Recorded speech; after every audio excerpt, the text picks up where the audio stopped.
So by the general spectrum, every French king from worst to best. It's been a while. So, the French kings. For a long time I didn't know how to tackle the subject because the Carolingian dynasty is kind of a mess. Luckily, one subscriber helped a lot. I guess when you put it like that, yeah, in a way. But it's a different type of plot armor, you know? It's a different one. By sending an actual list, which greatly simplifies things, though there's a few differences from the list he sent and the list I'll be doing. For this Napoleon one, I'm starting III. with Pepin the Short, all the way to Napoleon III, though I'm not doing certain figures whose reigns are disputed. So while this list has Napoleon I and Napoleon III... I mean, maybe he's from German descent or whatever, but he was a French king. I'm not crazy, am I? It doesn't have Napoleon II, just as an example. Also, I'm sorry, Duke of Arnstadt, I think. You just barely don't make it. You're unquestionably one of the greatest figures in medieval history, but you weren't a king. Now, here we go. 54, Charles the Mad. He seemed capable at the start, then he went completely bonkers. He attacked his own men, nearly got himself burned alive, would sometimes forget who he was. This art is crazy. He attacked his own men, nearly... He founded France and Germany, okay, yeah. Fair enough. Fair enough. Like, again, I'm very limited on my knowledge of, like, a lot of French history, so, you know, don't kill me. It is what it is. Man, the way he drew fire looks insane. Got himself burned alive, would sometimes forget who he was or what he was doing, would sometimes forget who he was or what he was doing, would sometimes forget who he was or what he was doing, refused to bathe or change his clothes for months, and thought he was made of glass. Wow. As far as insane European monarchs go, I'll go out on a limb and say Charles VI is probably the first person you'll think of. But he's not a bad king for being insane. I was thinking of Ivan the Terrible, personally.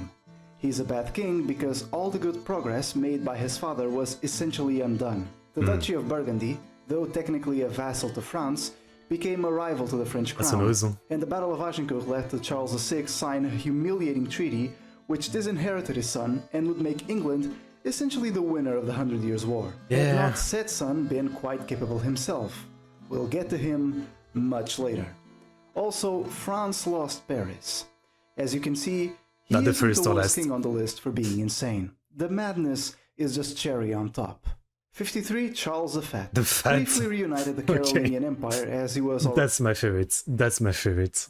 Damn, I've never heard of Charles the Fat, but that sounds like a rapper name. Already king of Italy and East Francia. Was a pretty weak, spineless, and incompetent king, got deposed in all three kingdoms, and dropped dead 3 months later. Oof. Good riddance. 52, John the Good. Called the Good, but he was not good. His reign may have been difficult with the Black Death, rebellions, and 100 Years' War and all, but he did not exactly make the best out of a bad situation. In fact, he made it worse. What kind of moron willingly returns to being held captive by his mortal enemies? 51, Louis XV. His successor to Louis XIV, Louis XV's reign was also incredibly long. However, I believe I've heard about him at least. Was not quite as successful, with France having gone through the 7 Years' War in his reign, which led to France losing its territories in North America. And when he died, France was in dire need of financial and political reform. Also, he did give away the French Netherlands, but at least he added the Duchy of Lorraine and Corsica. The French Netherlands, huh? Okay. To his kingdom. I still don't really understand why would one ally with your biggest historical rival on the continent either. 50. Charles IX, a puppet who did not know how to deal with the Protestant crisis.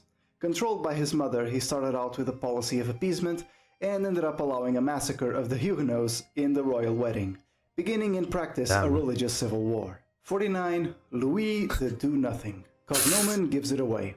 Not a lot to say about him. I wonder if like these like nicknames were like later used by like historians or something, or was that really like the names that people would use for like those kings back at the time? Last Carolingian king. 48, Charlemagne I. Throughout his short reign, he spent most of his time either challenging the authority or competing against, or trying to undermine his older brother, Charlemagne. In fact, the two were actually close to outright war. Nickname are used by later people. It really didn't matter much, considering 3 years in, he conveniently dropped dead, supposedly of a nosebleed. Maybe it's just my cynical nature talking, but part of me suspects he was assassinated, even though there isn't proof of anything. Called Charles in his life. the Simple. A 20-year-long reign with ridiculous favoritism, endless Viking raids, and lost crown authority. Pretty bad. Killed his successor though. 46, Robert I, killed by Charles the Simple nearly a year in. 45, Louis the Stammerer, physically weak, short reign, easily swayed. Just not a good king.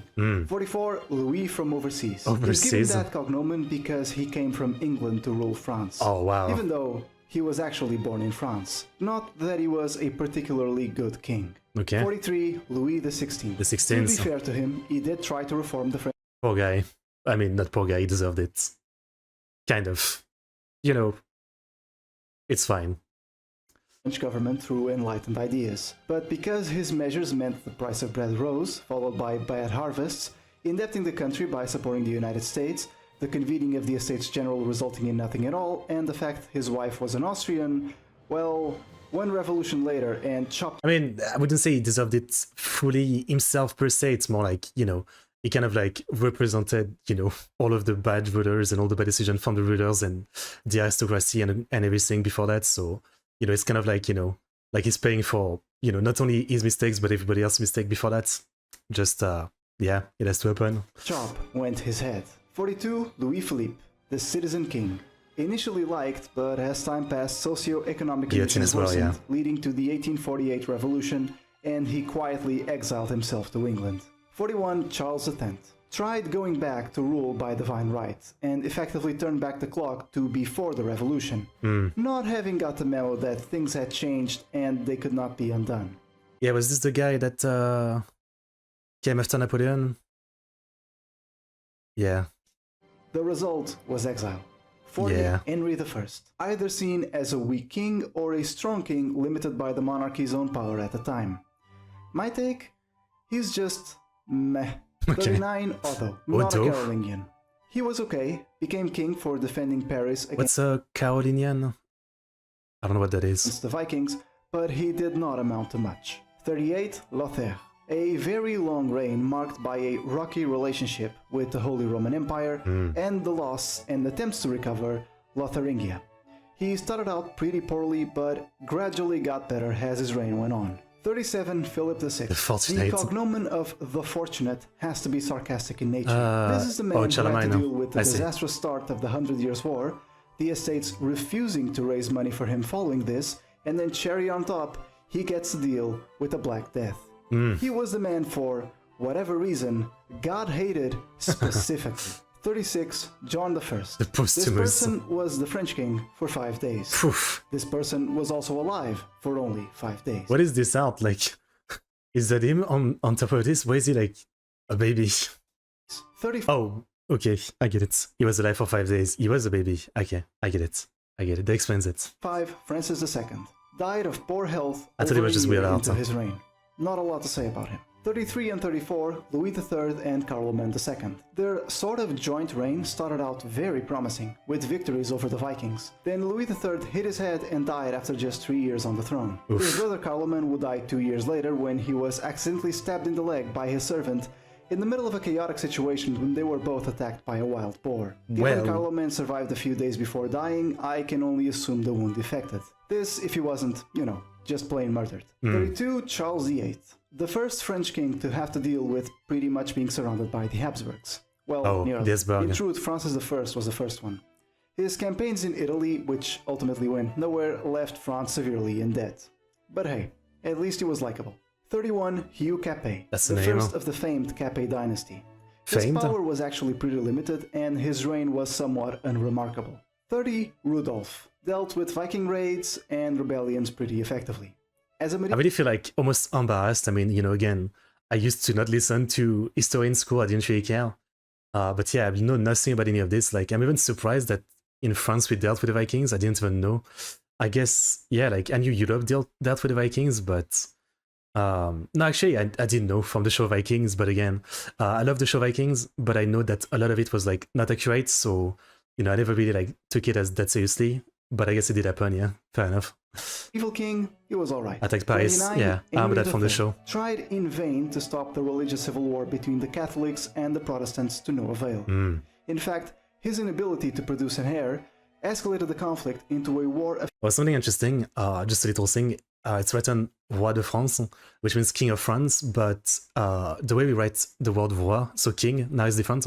We use an I at the end, not a Y. So that's interesting. They became French vassal and lived in Normandy. I live in Normandy, that's interesting. Yeah, again, like I watched Vikings, but I didn't take most of it as like actually accurate, so yeah, that's probably why I'm like that. Invaded England and became rulers there. Yes, that's right, that's right. Succession between 3 factions. The third faction, should you be curious, was the Politiques, aka moderates. 28, Louis XVIII. He was an alright king. He was a constitutional monarch, not an absolutist, so really, nice he drip. left the challenges of ruling to others. Though his reign did see a period of terror where the ultra-royalists ruled and purged plenty of Napoleon's supporters. 27, Philip the Fair. Infamous for destroying the Knights Templar after a series of mock trials. To be fair to him, Philip's objective throughout his reign was to reduce the power of the wealthy and nobility. And he did succeed in that, beginning a period of transition where France changed from a feudal country to a centralized modern state. Looks like he's gonna join a boys' band. Reputation for being tyrannical, which, let's face it, he was. And I'm not just talking about the Knights Templar. Philip IV was tyrannical all around.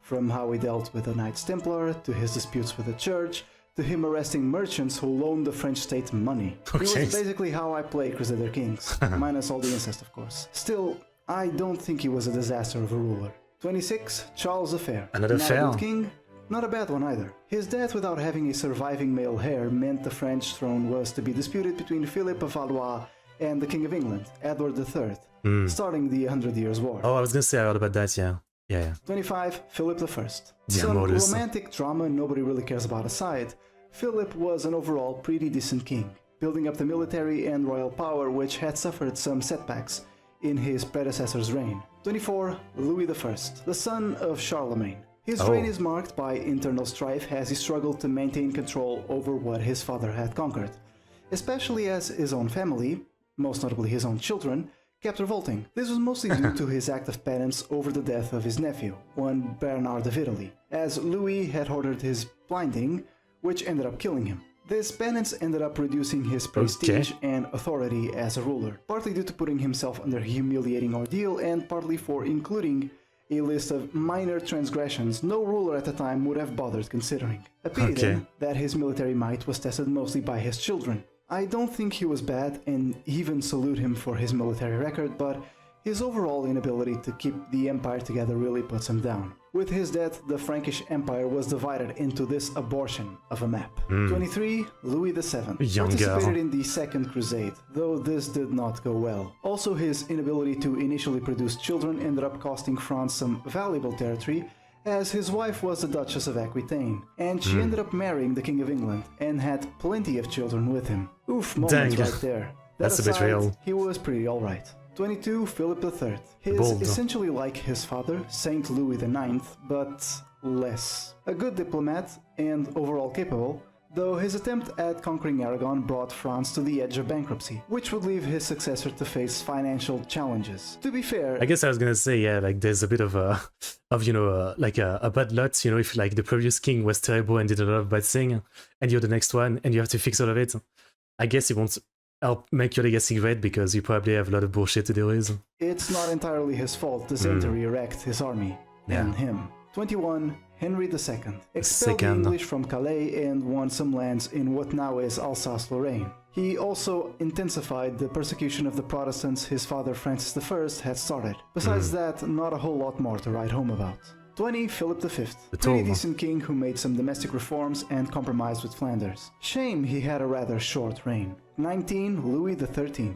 Focused in the arts and systemically destroying the French nobility. It looks like he's out of the Three Musketeers. His reign also saw conflict against the Habsburgs, particularly the Spanish. 18th, Louis VIII. The Lion. King, but his brief reign meant he ultimately had very little impact on France, though I can't deny his ability. 17, Louis X. In about a year and 6 months, he abolished slavery, emancipated serfs, readmitted Jews into the kingdom, feuded with the nobility, and lost a war against Flanders. A pretty action-packed reign. 16, Louis XII, the father of the people. As you can see from his cognomen, he was really popular in his age. Of course, he was given this title for the great measure of lowering taxes. He also made some legal reforms and whatnot, but really, that was basically the reason. Wait, I'm not rich. Wait. Okay, I don't care actually. He was alright as a king though, nothing too special. 15. Francis I. For all you Anglos out there, he was a contemporary of Henry VIII. In fact, he was basically Henry VIII, but French, a warrior king interested in the Renaissance. What the fuck is that? It looks so weird. Is this AI art? Probably not, but I guess it's the beard? Wait, I don't know. A firm Catholic who proved his piety by promptly allying with the biggest enemy of Catholicism at the time. But hey, it's diplomacy, baby. You gotta do what you gotta do. 14. Napoleon III. Mostly a good emperor. He achieved plenty of great things. I was gonna say, like, I left earlier, but I actually don't know what he did that much. Huh? Like, I know about him, right? But I don't know too much of what he did. Like, I know about him, that's it. Such as founding the Second French Empire, reconstructed Paris, and effectively ended famines through establishing modern agriculture. Nice. But he had one major failing. His defeat at the hands of Prussia not only made France lose Alsace-Lorraine, it created Germany, a nation that, upon its birth, immediately overtook France as the premier land power in Europe. 13. It's fine, Robert though. II. Increased royal power by quashing the nobility, introduced plenty of reforms, acquired the Duchy of Burgundy. A great king. 12. Charles V. Recovered much of the territory lost to the English during the 100 Years' War. He also replenished the royal treasury and formed the first permanent army with regular wages. A great king, really. It's a shame his son was Charles the Mad. 11. Charles the Bold. The youngest son of Louis. There's two Charles, I forgot, another one was called the Bold too, but bold in, bold action, not bold in bold air. Interesting names. Louis the Pious. I don't think he was bad. In fact, I think he was pretty good. But his overall unpopularity and constant enmity from his own brothers led to a decline of power in the monarchy. Also, he was very nearly deposed and the Bretons achieved a de facto independence. Pretty turbulent reign, and a pretty good king, but a definite step down compared to his predecessors. By the way, it's been suggested his cognomen was given ironically, and that Charles was not actually bald, but hairy. 10. Saint Louis IX. Reigned over an economic and political golden age of France. Expanded French territory, notably Charles the Bold, Charles the Simple, Charles the Mad, and Charles the Fat, I see. Amazing, yeah, amazing. I mean, that's really something. It's like, that's all you need to know about them. Who cares about the rest? In Aquitaine, Maine, and Provence, and made legal reforms, notably introducing the presumption of innocence to criminal procedures. Great diplomat as well. Had it not been for the ill-fated Crusades which drove him away from France and even at a point led to his capture, he'd be higher. 9. Louis VI. A strong king, in fact often described as the first one since Charlemagne. He spent his rather long reign fighting either the Roman barons in the area around Paris or the English over Normandy. This actually made the king so popular. When the Holy Roman Emperor Henry V assembled an army in preparation for an invasion, the very barons Louis VI fought against sided with him, and in response, Henry V called the whole thing off. 8. Pepin the Short. Became king of the Franks after deposing Hilderic III, the last of the Merovingians. His reign was marked by his military campaigns in Italy and in what is today modern France. In Italy, he essentially helped create what we know as the Papal States, and furthering what already was by all aspects an alliance with the papacy. And in southern France, he kicked the Muslims out of the last little bit of land, Septimania. Then he turned on what was still a pretty much independent Duchy of Aquitaine and conducted an 8-year-long devastating war, eventually subduing the country. What Aquitaine is. He died still in that campaign, despite not having been defeated. Pepin the Short goes on in history as unquestionably a highly capable ruler, but happened to be overshadowed by both his father, Charles Martel, and his son, one Charlemagne. Also, his nickname is either a mistranslation, in which the younger became the short, or this cognomen was falsely attributed to him for being confused with another historical figure named Pepin. 7. Henry IV. Effectively ended the French Wars of Religion. Originally a Protestant, he converted to Catholicism and guaranteed religious freedom to Protestants, in order to secure his rule. Not that this actually worked, considering he suffered at least 12 assassination attempts. The last one succeeded. I do think he's a little overrated, but it does make sense considering he put an end to a decades-long era of division, and so it's fitting the French look at him as a symbol of union. 6. Louis the Prudent, also called, and I'm not kidding, the Universal Spider. This was due to his taste for intrigue and intense diplomatic activities. He formally ended the 100 Years' War, though in truth his father Charles VII had already done so in practice, and he broke the spine of the Duchy of Burgundy. First by having the Duke of Burgundy, Charles the Bold, diplomatically isolated, and then by, in a stroke of good fortune, seeing Charles die in battle against the French. I'm still putting him below his father, which wouldn't be pleasing for Louis XI, considering he hated his stinking guts. 5. Charles VII. Oh look, it's Seth Father, and probably the dark horse of this entire list. I mean, I wouldn't have expected him to make top. I was gonna say, like, I guess I said Napoleon earlier, but I'm stupid. Napoleon was emperor, not king. Obviously, he wasn't really a big fan of that. So I guess one must be Charlemagne, yeah? 5 when I started this. Or was Charlemagne also emperor? I forget. King of France, Charles VII could not have been more different from his father. This is the man who won the 100 Years' War, effectively expelling the English out of France and recovering much of the territory lost to the Burgundians. More impressively, he achieved this all the while by clearly not having a personality predisposed towards being a leader. Charles had to gradually grow into one. Furthermore, when his reign started, about half of France was in the hands of either the English or the Burgundians. He did not even have Paris, and had to be crowned in Reims.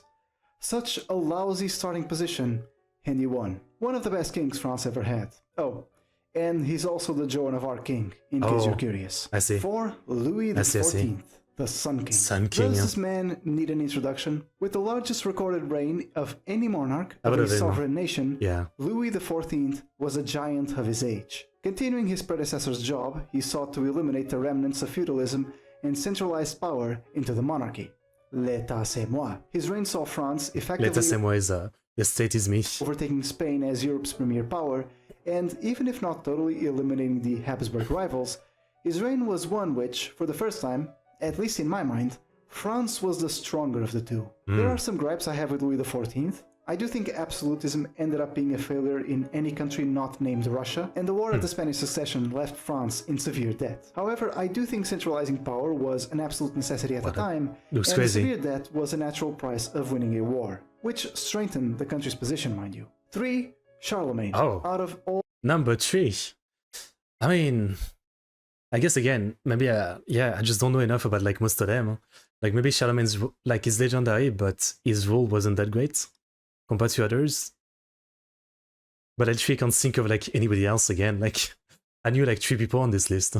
All medieval kings, the medieval king. The man went on an absolute conquering spree, winning lands in Spain, Italy, Germany, and making much of Central Europe his tributaries. Along the way, he defeated the Lombards, the Basques, the Saxons, the Frisians, the Avars, the Slavs, and I could go on and on. He reformed currency, education, writing, politics, had a massive cultural and political impact in Europe for the next centuries, and was the model which monarchs base themselves for centuries to come, both in France and beyond.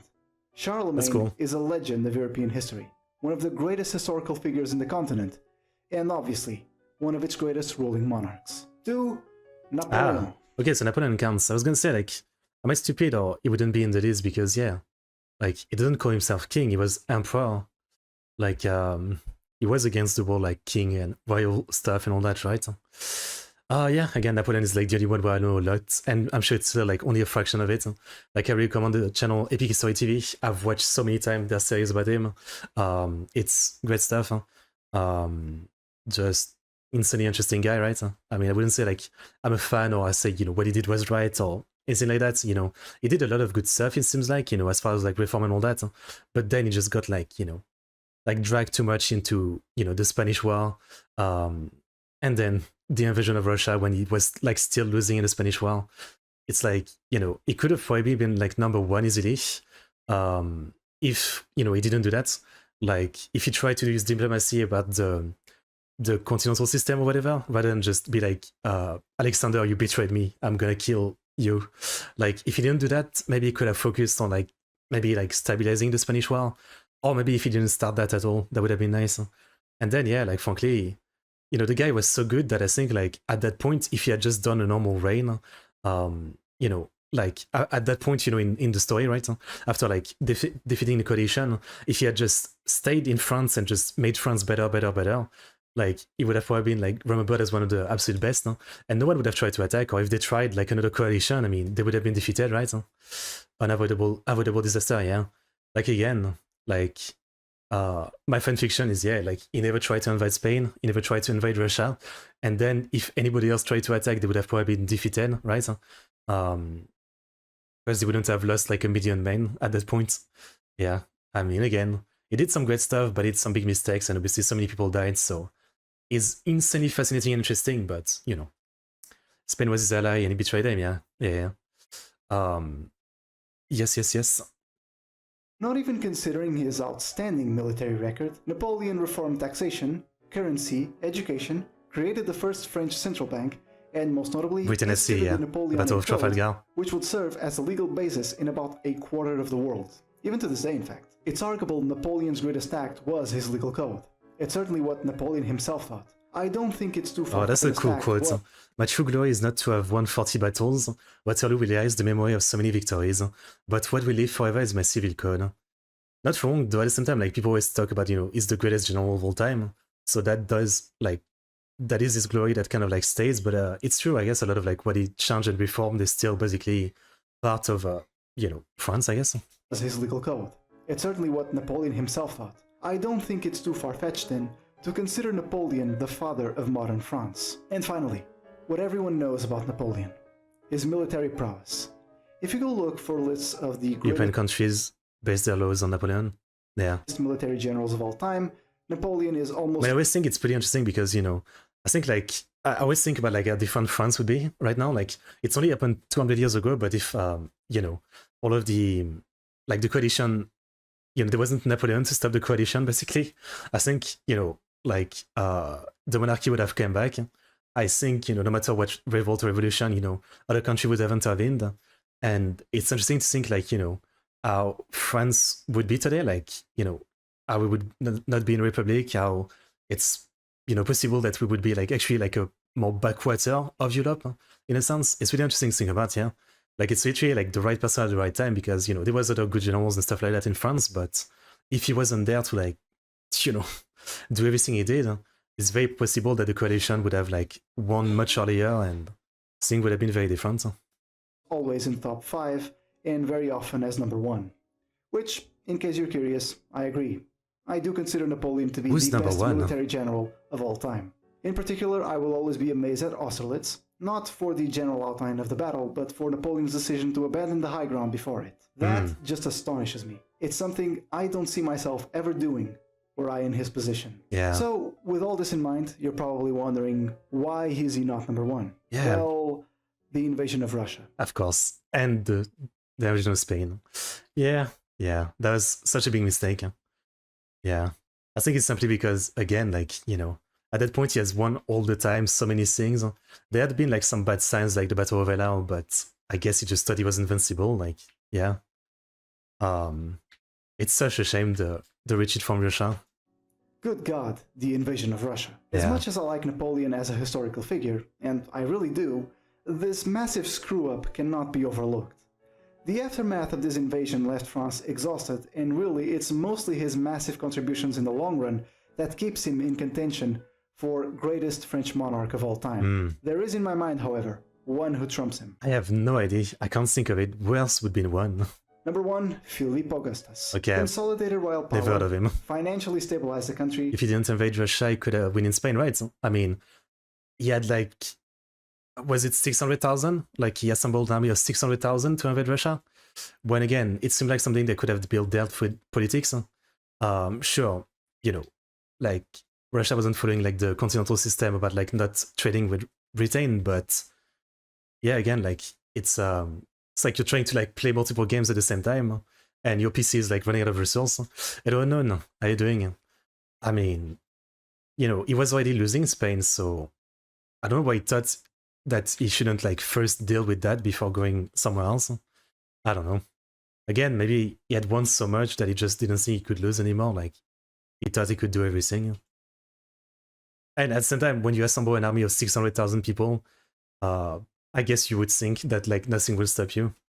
Striked hard on his own rebellious vassals and played a significant role in innovation and education on France, adding the Louvre as a fortress to the city of Paris, beginning the construction of the Notre Dame, and gave a charter to the University of Paris. Okay. Speaking of Paris, he built a wall around it. Most notably of all, he utterly broke the Angevin dynasty, which had sunk its claws deep in France. The Angevin control about half of France at this point. I feel bad I've never heard of him. Philip II reduced their holds to parts of Aquitaine. In turn, France was transformed into the most prosperous and powerful state in Europe under Philip II's leadership. And for having expanded the power of France so remarkably, that Philip was given the epitaph of Augustus. A title befitting of Roman emperors. Yeah. Hope you enjoyed the video. It took a while to make. Pretty good. Speed running an entire monarchical line can have its fun moments, as you find out about. I guess no matter what, yeah, like, I guess Napoleon can't be number one because of everything that happened. Like, he did a lot of great things, but so much mess up. So yeah, it makes sense that number one would be a guy that did a lot of good things and no mess up. Makes sense. But yeah, I didn't really know his name. I feel bad. Given Dynasty is England. Oh, I see. Okay, well, pretty interesting. But also, again, it makes me feel stupid as hell to not know about so many of these. Napoleon overextended too much. Also, he paid a lot to Americans for building their bridge. Building American bridge? What? I've never heard about that. Interesting. So yeah, pretty interesting. I mean, it just tells me that, you know, I still have so much to learn, I guess. Like, I really... My knowledge of French history is so little. I know a little bit about the 100 Years' War. I know about Joan of Arc. I know a bit about Charlemagne. Then I know about Napoleon way too much, and still not enough. And that's about it. Like, you know, that's really about it. I don't really know much in between. A lot of medieval English kings actually spoke French as a main language. Interesting. And some don't even speak English. Okay. That's kind of interesting. Okay. I wonder why though. Weren't we like ultimate enemies? Very interesting video. Middle-aged France was a damn huge mess. So much division, yeah. Yes. Seems like it. Okay, that's a good one. Very interesting. So once again, if you guys have any more videos you want to suggest, don't hesitate. History, technology, science, animals, war, military, I don't know. However long you want, you can share it on Discord and I'll check it out if I'm interested. French was seen as the language of the upper class, of course. Then we're not losing the reputation for being like snob and stuck up and, you know, all that. I guess when you put it like that. Damn. But again, I'm still surprised since like, I thought, you know, England and France was always like, you know, mortal enemies until the World War, I guess.